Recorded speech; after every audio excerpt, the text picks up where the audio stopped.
Саламатсыздар, урматтуу телегөрүүчүлөр, күндөлүк программасынын кезектеги чыгарылышы сиздер менен мен Акжол Исламова спорт жаңылыктары менен тааныштырабыз.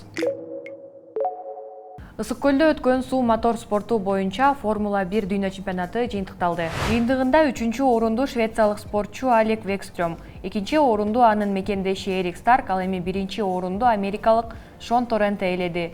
Дүйнө чемпионатына дүйнөнүн ар кайсы өлкөлөрүнөн келген мыкты спортчулар катышып, мелдеш ысык көлгө келген туристтердин да кызыгуусун жаратты. Мындан ары дагы бул мелдешти жыл сайын ысык көлдө өткөрүү пландалууда. Бул тууралуу Эдуард Кубатов билдирди.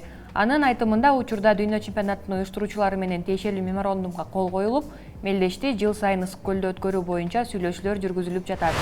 Сиздин бул боюнча оюңуз кандай? Комментарийге жаза кетиңиз.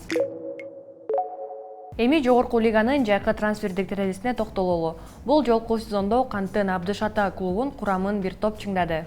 Клубдун эң кызыктуу трансферлеринин бири Кабо Вердеден келген 23 жаштагы дарбазачы Тиаго Гомеш болду. Жаш дарбазачы ишенимдүү оюну менен көрмандардын көңүлүн буруп, өзүн мыкты жагынан көрсөтүп жатат. Ошондой эле курамга Ирактын Аль-Кахраба клубунан 29 жаштагы ганалык жарым коргоочу Элвис Саки кошулду. Чабуул тилкесин болсо Дубайдан келген 24 жаштагы замбиялык чабуулчу Инок Сакала толуктады.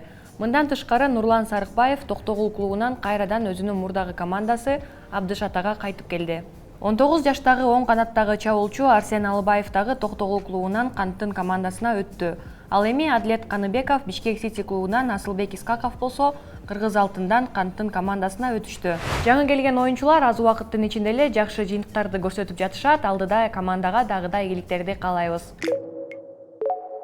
Кыргыз алтын клубу дагы жайкы трансфердик терезеде курамын бир топ жаңылады. Командага Өзбекстандын футбол мектебинин тарбиялануучусу сол капталдагы коргоочу Абдугани Камалов кошулду. Ал буга чейин Өзбекстандын бир катар клубтарында, ошондой эле Кыргызстандын Абдыш Ата жана Бишкек Сити командаларында ийгиликтүү оюн көрсөткөн. Мындан тышкары курамга дагы 3 өзбекстандык легионер Шерзот Гуламжанов, Тимур Талипов жана Хусайн Эргашбаев кошулду. Ошондой эле Юрий Ценицкий өзгөн клубунан Кыргыз алтынга өтсө, Максим Дуанаев эми Кара Балта клубунун намысын коргойт. Клубдун эң көңүл бурдурган трансферлеринин бири Эммануэл Ягырдын келиши болду. Ал 2022 жылы Кыргыз премьер-лигасынын эң мыкты бомбардири аталып, өзүнүн жогорку деңгээлин далилдей алган оюнчу.